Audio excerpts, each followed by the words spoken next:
Hello everyone guys, कैसे हैं आप लोग। उम्मीद करता हूं सब बढ़िया होंगे। सो गाइस, इन्वेस्टर प्राइड के एक ब्रांड न्यू वीडियो में आप लोगों का फिर से स्वागत है। इन गाइस, आज के वीडियो में हम लोग बात करने वाले हैं कि अभी जो मार्केट है कहीं ना कहीं काफी अच्छा खासा करेक्ट हो चुका है और निफ्टी आपको 17,500 के आसपास में मिलेगा। तो गाइस, क्या ये सही टाइम है आपके लिए लमसम इन्वेस्टमेंट करने का म्यूचुअल फंड में? तो इसके बारे में हम लोग डिस्कस करेंगे आज के इस वीडियो में। और गाइस, इसके साथ में आपको ये भी बताने वाला हूं कि वो कौन सा 4 म्यूचुअल फंड है जिसमें आप लमसम इन्वेस्टमेंट कर सकते हैं at this point in time, जो कि अगले 20 से 25 सालों में आपको काफी तगड़े तरीके से प्रॉफिट बना के दे सकता है गाइस। और गाइस, आपका जो इन्वेस्टमेंट है उसको मोटा मोटी 12 टाइम्स करके दे सकता है अगले 25 सालों में। तो गाइस, जानेंगे कि आप कैसे एक बारी में 50,000 इन्वेस्ट करके अगले 20 से 25 सालों में इसको बना सकते हैं 51,60,000 रुपए गाइस। तो गाइस, आज का जो वीडियो है वो बहुत ही ज्यादा इंपॉर्टेंट होने वाला है आप सभी के लिए, तो बने रहिएगा थ्रू द वीडियो गाइस। वहीं गाइस, अगर आप साल 2023 में एसआईपी स्टार्ट करना चाहते हैं और आप कंफ्यूज है कि आपके पोर्टफोलियो में कौन कौन सा फंड होना चाहिए, तो गाइस इस पे मैंने एक प्रॉपर वीडियो बनाया हुआ है और वहां पे आपको काफी डिटेल में बताया हुआ है कि कौन कौन सा फंड है जो कि आपके पोर्टफोलियो में होना चाहिए depending on your risk profile. तो उस वीडियो का लिंक आपको डिस्क्रिप्शन में दे दूंगा या फिर मिल जाएगा एंड स्क्रीन पे, तो जाके देख लीजिएगा। काफी ज्यादा यूजफुल हो सकता है आप सभी के लिए। तो चलिए गाइस, स्टार्ट करते हैं आज का video. But guys, video start करने से पहले फटाफट कर दीजिए इस वीडियो को लाइक। इन गाइस, आपने चैनल अभी तक सब्सक्राइब नहीं किया हुआ है देन प्लीज सब्सक्राइब कीजिए चैनल को। इन साथ के साथ नोटिफिकेशन बिल ऑन करके ऑल पे क्लिक कर लीजिएगा ताकि जब भी इस चैनल पे वीडियो लेके आऊंगा सारे वीडियो का नोटिफिकेशन आपको मिलता रहेगा। तो गाइस, जैसे मैंने आपको बताया कि हम लोग 4 म्यूचुअल फंड के बारे में बात करने वाले हैं जो कि आपके लिए लमसम के हिसाब से काफी सही हो सकता है अगले 20 से 25 सालों के लिए।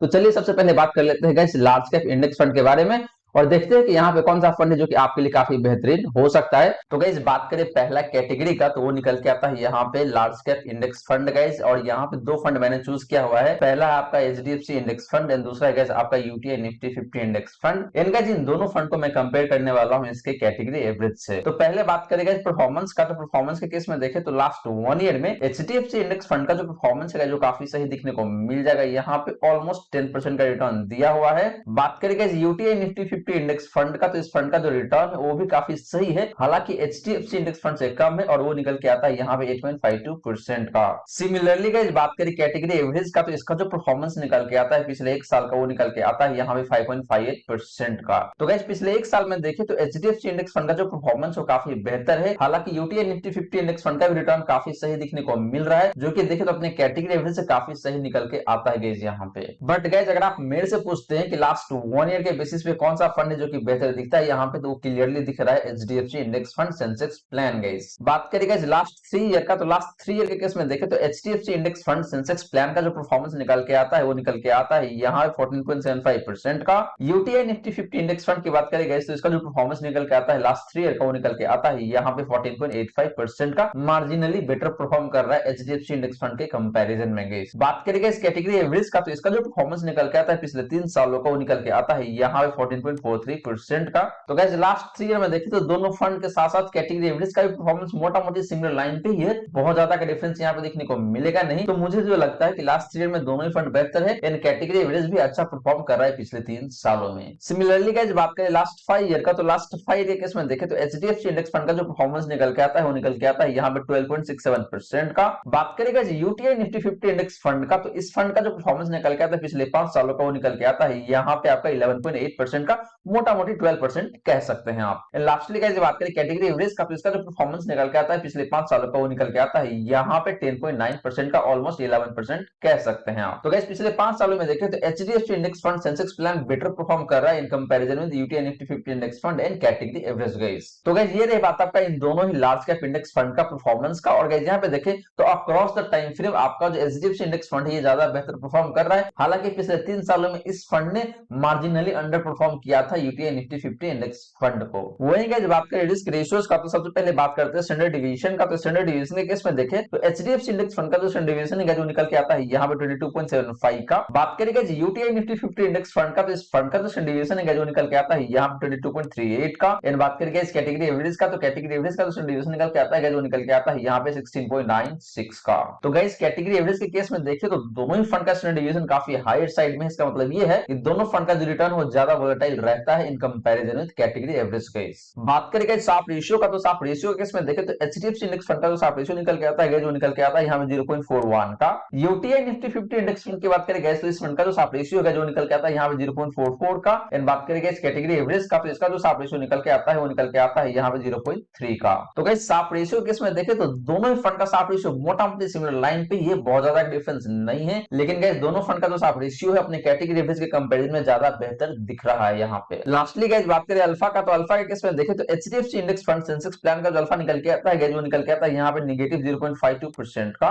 यूटीआई निफ्टी 50 इंडेक्स फंड की बात करें गाइस तो इस फंड का जो अल्फा निकल के आता है वो निकल के आता है नेगेटिव 0.35% का। वहीं गाइस बात करें कैटेगरी एवरेज का अल्फा का, तो इसका जो अल्फा निकल के आता है जो निकल के आता है यहाँ पे 0.39% का पॉजिटिव रिटर्न है गाइस ये। तो गाइस अल्फा के केस में देखें तो दोनों ही फंड का अल्फा अपने कैटेगरी एवरेज से कम है। इसका मतलब ये है ये दोनों फंड अपने बेंचमार्क इंडेक्स के कंपैरिजन में ज्यादा कम परफॉर्मेंस देता है in comparison with category average. लेकिन गाइस बात करें यहाँ पे बेस्ट फंड का इन टर्म ऑफ अल्फा, तो निकल के आता है आपका यूटीआई निफ्टी 50 इंडेक्स फंड, क्योंकि इस फंड में ट्रैकिंग एरर कम दिख रहा है। गाइस आपको बता दूं कि इंडेक्स फंड के केस में अल्फा बेसिकली ये भी रिप्रेजेंट करता है कि आपका जो फंड है उसका ट्रैकिंग एरर कितना है, यानी कि इसका जो बेंचमार्क इंडेक्स है उसके कंपैरिजन में कितना कम या फिर कितना ज्यादा परफॉर्म करता है। तो इंडेक्स फंड के केस में आपको हमेशा ट्रैकिंग एरर ही मिलता है बिकॉज ऑफ एक्सपेंस रेशियो, क्योंकि जो इंडेक्स होता है वहां पे कोई एक्सपेंस रेशियो नहीं होता है, लेकिन आपका जो लार्ज कैप इंडेक्स फंड होता है वहां पे एक्सपेंस रेशियो होता है, बहुत कम होता है गाइस, लेकिन होता जरूर है। तो उसी की वजह से देखें तो यहाँ पे ट्रैकिंग एरर दिखने को मिलता है। तो गाइस यहाँ पे देखें तो जैसे मैंने आपको बताया कि जो बेस्ट फंड निकल के आता है इन केस ऑफ अल्फा वो है आपका UTI Nifty 50 index fund guys. तो गाइस ये रही बात आपका इन दोनों ही लार्ज कैप इंडेक्स फंड का। और गाइस यहाँ पे देखें तो परफॉर्मेंस के मामले में अक्रॉस द टाइम फ्रेम आपका जो एचडीएफसी इंडेक्स फंड है ज्यादा बेहतर दिख रहा है यहाँ पे। लेकिन गाइस अगर बात करते हैं रिस्क रेशियो का, तो यहाँ पे आपका जो यूटीआई निफ्टी 50 इंडेक्स फंड है ये ज्यादा बेहतर दिखता है। इनका हमने परफॉर्मेंस के मामले में भी देखा कि पिछले 3 सालों में UTI Nifty 50 index fund marginally ही सही लेकिन बेटर परफॉर्म जरूर किया हुआ है एचडीएफसी इंडेक्स फंड के कंपैरिजन में। अब चलिए गाइस बात कर लेते हैं फ्लेक्सी कैप कैटेगरी का और देखते हैं कि फ्लेक्सी कैप कैटेगरी से कौन सा फंड है जो कि आपके लिए बेहतर हो सकता है और लंबे समय में आपको काफी अच्छा खासा प्रॉफिट बना के दे सकता है, specially in case of lumpsum investment guys. तो गाइस बात करें फ्लेक्सी कैप फंड का, तो similar to large cap index fund guys हमने यहाँ भी 2 फंड को चूज किया हुआ है और पहला फंड है आपका Parag Parikh flexi cap fund and दूसरा फंड है गाइस आपका HDFC flexi cap fund. Guys इन दोनों फंड को मैं कंपेयर करने वाला हूं इसके कैटेगरी एवरेज से। तो पहले बात करेंगे इस परफॉर्मेंस का, तो लास्ट 1 ईयर के केस में देखें तो पाराग पारिक फ्लेक्सी कैप फंड का जो परफॉर्मेंस है जो काफी इंप्रूव हुआ है और वो निकल के आता है यहाँ पे 7.72% का। एचडीएफसी फ्लेक्सी कैप फंड की बात करें गाइस तो इस फंड का जो परफॉर्मेंस है पिछले 1 साल का वो बेहद ही शानदार देखने को मिल जाएगा और वो निकल के आता है यहाँ पे 21.5% का।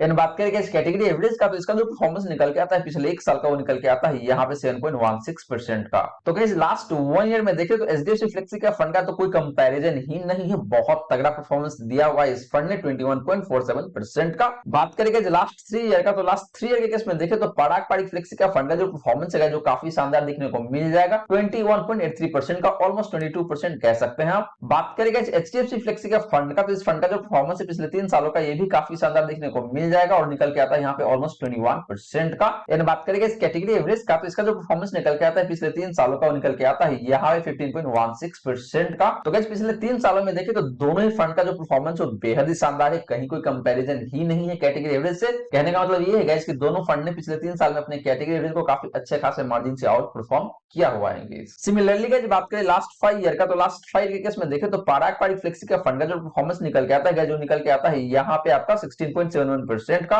बात करें एचडीएफसी फ्लेक्सी का फंड का, तो गाइस इस फंड ने पिछले 5 सालों में बहुत अच्छा परफॉर्मेंस नहीं दिया हुआ है और वो निकल के आता है यहाँ पे आपका 13% का। लास्टली बात करें गाइस कैटेगरी एवरेज का, तो इसका जो परफॉर्मेंस निकल के आता है लास्ट 5 ईयर का वो निकल के आता है यहाँ पे आपका 11.49% का। तो guys similar to last 3 year last 5 year के केस में भी देखें तो आपका जो पाराग पारिक फ्लेक्सी का फंड है इसका परफॉर्मेंस बेहतर है और मोटा मोटी 3.5 से 4% एक्स्ट्रा परफॉर्म करके दे रहा है अगर आप कंपेयर करते हैं एचडीएफसी फ्लेक्सी का फंड से। तो गाइस बट गाइस बात करें एचडीएफसी फ्लेक्सी का फंड का, तो गाइस ये फंड भी काफी सही परफॉर्म करके दे रहा है और मोटा मोटी 1.5-2% एक्स्ट्रा परफॉर्म किया हुआ है अपने कैटेगरी एवरेज के कंपैरिजन में। तो कहने का मतलब ये है गाइस कि दोनों फंड का जो परफॉर्मेंस है पिछले 5 सालों में भी अपने कैटेगरी एवरेज से तो काफी बेहतर है, लेकिन जो बेस्ट फंड निकल के आता है लास्ट 5 के केस में वो है आपका पाराग पारिक फ्लेक्सी का फंड गाइस। तो गाइस ये रही बात आपका इन दोनों ही फंड का हिस्टोरिकल परफॉर्मेंस का। और गाइस यहाँ पे देखें तो लास्ट 1 ईयर में अनडाउटेडली आपका जो एचडीएफसी फ्लेक्सी का फंड ये बेहद ही शानदार तरीके से परफॉर्म कर रहा है। लास्ट 3 ईयर में देखें तो मोटा मोटी सिमिलर लाइन पे ये बहुत ज्यादा का डिफरेंस नहीं है। हालांकि गाइस लास्ट 5 ईयर में आपका जो पाराग पारिक फ्लेक्सी का फंड है इन एचडीएफसी फ्लेक्सी का फंड का जो परफॉर्मेंस है इसके बीच में काफी ज्यादा गैप है, मोटा मोटी 3.5 से 4% का। तो पिछले 5 सालों में आपका पाराग पारिक फ्लेक्सी का फंड ज्यादा बेहतर तरीके से परफॉर्म करता हुआ नजर आ रहा है गाइस। वही गाइस बात करें रिस्क रेशियोज का, तो सबसे पहले बात करते हैं स्टैंडर्ड डिवीजन का। तो स्टैंडर्ड डिवीजन के केस में देखें तो पाराग पारिक फ्लेक्सी कैप फंड का जो स्टैंडर्ड डिवीजन निकल के आता है जो काफी कम दिखने को मिलेगा और वो निकल के आता है यहाँ पे आपका 17.09 का। बात करेंगे एचडीएफसी फ्लेक्सी कैप फंड का, तो इस फंड का जो स्टैंडर्ड डिवीजन है जो काफी ज्यादा दिखने को मिलेगा 22.37 का। बात करेंगे एचडीएफसी फ्लेक्सी कैप फंड का, तो इस फंड का जो स्टैंडर्ड डिवीजन निकल के आता है जो काफी हाई साइड में देखने को मिलेगा और वो निकल के आता है यहाँ पे 22.37 का। एंड बात करेंगे इस कैटेगरी एवरेज का, तो इसका जो स्टैंडर्ड डिवीजन निकल के आता है जो निकल के आता है यहाँ पे 20.39 का। तो गाइस स्टैंडर्ड डिवीजन के मामले में देखो तो यहाँ पे अनडाउटेडली आपका जो पाराग पारिक फ्लेक्सी का फंड ये ज्यादा बेहतर दिख रहा है, क्योंकि इस फंड का स्टैंडर्ड डिवीजन काफी कम है। इसका मतलब ये है कि पाराग पारिक फ्लेक्सी का फंड का जो रिटर्न है उसमें काफी कम वोलेटिलिटी रहता है अगर आप इसको कंपेयर करेंगे एचडीएफसी फ्लेक्सी का फंड से या फिर इसके कैटेगरी एवरेज से। तो बात करेंगे साफ रेशियो का, तो साफ रेशियो के केस में देखें तो पाराग पारिक फ्लेक्सी का फंड का जो साफ रेशियो निकल के आता है जो निकल के आता है यहाँ पे 0.82 का। एचडीएफसी फ्लेक्सी का फंड की बात करेंगे तो इस फंड का जो साफ रेशियो निकल के आता है वो निकल के आता है यहाँ पे 0.63 का। इन बात करिए इस कैटेगरी एवरेज का, तो इसका जो साफ रेशियो निकल के आता है जो निकल के आता है यहाँ पे 0.46 का। तो गाइस साफ रेशियो के केस में भी देखिए तो दोनों ही फंड का साफ रेशियो काफी बेहतर है अपने कैटेगरी एवरेज के कंपैरिजन में। स्पेशली अगर आप बात करते हैं पाराग पारिक फ्लेक्सी का फंड का, तो इसका साफ रेशियो ज्यादा बेहतर दिख रहा है यहाँ पे। लास्टली गाइस बात करें अल्फा का, तो अल्फा के केस में देखें तो पाराग पारिक फ्लेक्सी का फंड का जो अल्फा निकल के आता है जो निकल के आता है यहाँ पे 7.04% का। बात करेंगे एचडीएफसी फ्लेक्सी का फंड का, तो इस फंड का जो अल्फा निकल के आता है जो निकल के आता है यहाँ पे आपका 3.53% का। इन बात करेंगे इस कैटेगरी एवरेज का, तो इसका जो अल्फा निकल के आता है जो निकल के आता है यहाँ पे आपका 0.11% का। तो गाइस अल्फा के केस में भी देखिए तो दोनों ही फंड का अल्फा बेहद ही शानदार है अपने कैटेगरी एवरेज के कंपैरिजन में। बट गाइस बात करें सबसे बेस्ट फंड का इन टर्म ऑफ अल्फा, तो निकल के आता है आपका पाराग पारिक फ्लेक्सी का फंड, क्योंकि इसका अल्फा सबसे बेहतर है। इन गाइस जैसे मैंने आपको बताया कि जिस फंड का अल्फा जितना ज्यादा होता है उतना ही अच्छा माना जाता है, और इससे ये पता चलता है कि वो फंड अपने बेंचमार्क इंडेक्स के कंपैरिजन में उतना ज्यादा परफॉर्म करके देता है गाइस। तो गाइस ये रही बात आपका फ्लेक्सी का फंड का। और गाइस यहाँ पे देखे तो परफॉर्मेंस के मामले में लास्ट 1 ईयर में लास्ट 3 ईयर में आपका जो एचडीएफसी फ्लेक्सी का फंड है ये ज्यादा बेहतर दिख रहा है। हालांकि पिछले 5 सालों में आपका जो पाराग पारिक फ्लेक्सी का फंड है ये ज्यादा बेहतर दिख रहा है गाइस। वही गाइस बात करें रिस्क रेशियोज का, तो सारे ही केस में आपका जो पाराग पारिक फ्लेक्सी का फंड है ये ज्यादा बेहतर दिख रहा है गाइस। अब चलिए गाइस बात करते हैं मिड कैप कैटेगरी का और देखते हैं कि यहाँ पे कौन सा फंड है जो कि आपके लिए बेहतर होगा लमसम के केस में लंबे समय के लिए। तो गाइस बात करें मिड कैप फंड्स का, तो यहाँ पे भी गाइस हमने 2 फंड चूज किया हुआ है, और पहला फंड है आपका Kotak emerging equity fund and दूसरा फंड है गाइस आपका Mirae Asset mid cap fund. And guys इन दोनों फंड को मैं कंपेयर करने वाला हूं इसके कैटेगरी एवरेज से। तो पहले बात करेंगे इस परफॉर्मेंस का, तो लास्ट 1 ईयर के केस में देखें तो कोटक इमर्जिंग इक्विटी फंड का जो परफॉर्मेंस है जो बेहद ही शानदार देखने को मिल जाएगा यहाँ पे 15.7% का।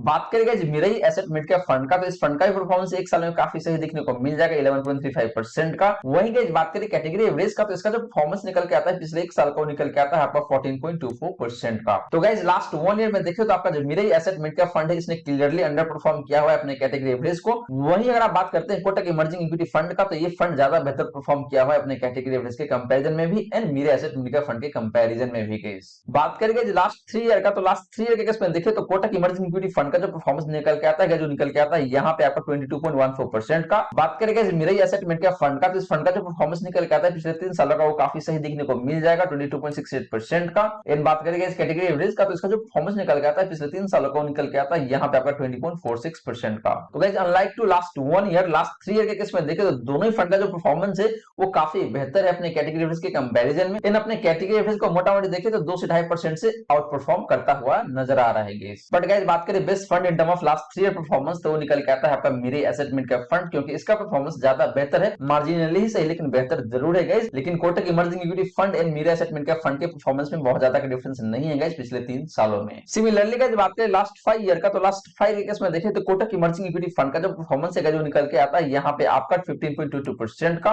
बात करें guys Mirae Asset mid cap fund का, तो गाइस आपको बता दूं कि Mirae Asset mid cap fund 5 साल पुराना फंड है ही नहीं, तो इसलिए यहाँ पे इसका कोई डेटा नहीं है, तो आपको एनए देखने को मिल जाएगा। बात करें गाइस कैटेगरी एवरेज का, तो इसका जो परफॉर्मेंस निकल के आता है पिछले 5 सालों का वो निकल के आता है यहाँ पे आपका 12.95% का, ऑलमोस्ट 13% कह सकते हैं आप। तो गाइस पिछले 5 सालों में देखें तो अनडाउटेडली आपका जो कोटक इमर्जिंग इक्विटी फंड है ज्यादा बेहतर परफॉर्म कर रहा है। जैसे मैंने आपको बताया कि Mirae Asset mid cap fund का कोई डेटा ही नहीं है, जिसको आप कंपेयर ही नहीं कर सकते हैं। तो गाइस ये रही बात आपका इन दोनों फंड का परफॉर्मेंस का। और गाइस यहाँ पे देखें तो अक्रॉस द टाइम फ्रेम आपका जो कोटक इमर्जिंग इक्विटी फंड है ये ज्यादा बेहतर दिख रहा है। हालांकि पिछले 3 सालों में Mirae Asset mid cap fund ने मार्जिनली ही सही लेकिन बेटर परफॉर्म जरूर किया हुआ है। वहीं गाइस बात करें रिस्क रेशियोज का, तो सबसे पहले बात करते हैं स्टैंडर्ड डिवीजन का। तो स्टैंडर्ड डिवीजन के केस में देखें तो कोटक इमर्जिंग इक्विटी फंड का जो स्टैंडर्ड डिवीजन है जो निकल के आता है यहाँ पे 19.03 का। Mirae Asset mid cap fund की बात करें गाइस तो इस फंड का जो स्टैंडर्ड डिवीजन है जो निकल के आता है यहाँ पे 21.04 का। एंड बात करें गाइस कैटेगरी एवरेज का, तो इसका स्टैंडर्ड डिवीजन निकल के आता है जो निकल के आता है यहाँ पे आपका 19.53 का। तो गाइस स्टैंडर्ड डिवीजन के मामले में देखें तो यहाँ पे क्लियरली आपका जो कोटक इमर्जिंग इक्विटी फंड है ये ज्यादा बेहतर दिख रहा है, क्योंकि इसका स्टैंडर्ड डिवीजन सबसे कम है अगर आप कंपेयर करते हैं इसको Mirae Asset mid cap fund से या फिर इसके कैटेगरी एवरेज से। तो बात करेंगे साफ रेशियो का, तो साफ रेशियो केस में देखिए तो कोटक इमर्जिंग इक्विटी फंड का जो साफ रेशियो है जो निकल के आता है यहाँ पे आपको 0.71 का। Mirae Asset mid cap fund की बात करेंगे तो इस फंड का जो साफ रेशियो निकल के आता है जो निकल के आता है यहाँ पे आपको 0.76 का। एंड बात करेंगे इस कैटेगरी एवरेज का, तो इसका जो साफ रेशियो निकल के आता है वो निकल के आता है यहाँ पे आपको 0.66 का। तो गाइस साफ रेशियो के केस में देखिए तो यहाँ पे दोनों फंड का साफ रेशियो काफी बेहतर है अपने कैटेगरी एवरेज के कंपैरिजन में। बट गाइस बात करें यहाँ पे बेस्ट फंड का इन टर्म ऑफ साफ रेशियो तो निकल के आता है आपका Mirae Asset mid cap fund. हालांकि बहुत ज्यादा डिफरेंस नहीं है Kotak emerging equity fund in Mirae Asset mid cap fund के साफ रेशियो में। लास्टली गाइस बात करें अल्फा का, तो अल्फा के केस में देखें तो कोटक इमर्जिंग इक्विटी फंड का जो अल्फा है जो निकल के आता है यहाँ पे आपका 0.51% का। बात करें guys Mirae Asset mid cap fund का, तो इस फंड का जो अल्फा है जो निकल के आता है यहाँ पे आपको 1.59% का। एंड बात करें इस कैटेगरी एवरेज का, तो इसका जो अल्फा निकल के आता है जो निकल के आता है यहाँ पे आपका 1.18% का। तो गाइस अल्फा के केस में देखें तो क्लियरली आपका जो कोटक इमर्जिंग इक्विटी फंड है इसने अंडर परफॉर्म किया हुआ है अपने कैटेगरी एवरेज को। वहीं बात करें Mirae Asset mid cap fund का, तो इस फंड का अल्फा ज्यादा बेहतर दिख रहा है अगर आप कंपेयर करते हैं इसके कैटेगरी एवरेज से या फिर कोटक इमर्जिंग इक्विटी फंड से। तो गाइस ये रही बात आपका मिड कैप फंड्स का। और गाइस यहाँ पे देखें तो परफॉर्मेंस के मामले में दोनों फंड का जो परफॉर्मेंस है काफी मिला जुला सा है। हालांकि आपका जो कोटक इमर्जिंग इक्विटी फंड है ज्यादा पुराना फंड है और इस फंड का परफॉर्मेंस काफी बेहतर दिखता है। वहीं गाइस बात करें रिस्क रेशियोज का, तो यहाँ पे आपका जो Mirae Asset mid cap fund है ज्यादा बेहतर दिख रहा है गाइस। हालांकि standard division Kotak emerging equity fund का कम है। इसका मतलब ये है गाइस कि आपका जो कोटक इमर्जिंग इक्विटी फंड है इस फंड का जो रिटर्न है काफी कम वोलेटाइल रहता है अगर आप कंपेयर करेंगे इसको Mirae Asset mid cap fund से या फिर कैटेगरी एवरेज से। तो अब चलिए गाइस बात कर लेते हैं कि स्मॉल कैप कैटेगरी से कौन सा फंड है जो कि आपके लिए काफी बेहतर हो सकता है लंबे समय में, specially in case of lumpsum investment guys.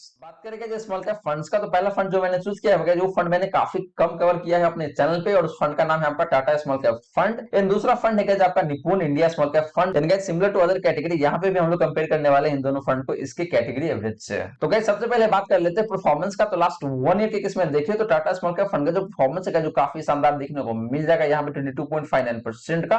बात करेंगे निपुण इंडिया स्मॉल कैप फंड का, तो इस फंड का जो परफॉर्मेंस है ये भी काफी सही दिखने को मिल जाएगा यहाँ पे 19.97% का, ऑलमोस्ट 20% का। एंड बात करेंगे इस कैटेगरी एवरेज का, तो इसका जो परफॉर्मेंस है पिछले एक साल का निकल के आता है यहाँ पे आपका 14.66% का। तो गाइस लास्ट 1 ईयर में देखिए तो टाटा स्मॉल कैप फंड का जो परफॉर्मेंस है जो अलग लेवल का ही है। इस कैटेगरी में काफी नामी गिरामी फंड है उसका परफॉर्मेंस काफी खराब रहा है पिछले एक साल में, लेकिन टाटा स्मॉल कैप फंड ने उसके विपरीत काफी शानदार तरीके से परफॉर्म किया हुआ है। एंड गाइस सिमिलर सा कहानी है आपका Nippon India small cap fund का। इस फंड ने भी आपको 20% का रिटर्न दिया है पिछले एक साल में जो कि काफी शानदार है गाइस। इन दोनों फंड ने अपने कैटेगरी एवरेज को मोटा मोटी देखे तो 6% से आउट परफॉर्म किया हुआ है पिछले एक साल में गाइस। बात करें गाइस लास्ट 3 ईयर का, तो लास्ट 3 ईयर के केस में देखिए तो टाटा स्मॉल कैप फंड का जो परफॉर्मेंस है जो निकल के आता है आपका यहाँ पे 28.82% का, ऑलमोस्ट 29% कह सकते हैं आप। बात करें गाइस निपुण इंडिया स्मॉल कैप फंड का, तो इस फंड का जो परफॉर्मेंस है पिछले 3 सालों का वो निकल के आता है यहाँ पे आपका 31.46% का। एंड बात करें इस कैटेगरी एवरेज का, तो इसका जो परफॉर्मेंस निकल के आता है पिछले 3 सालों का वो निकल के आता है यहाँ पे आपका 26.44% का। तो गाइस पिछले 3 सालों में देखिए तो आपका जो निपुण इंडिया स्मॉल कैप फंड है इसका परफॉर्मेंस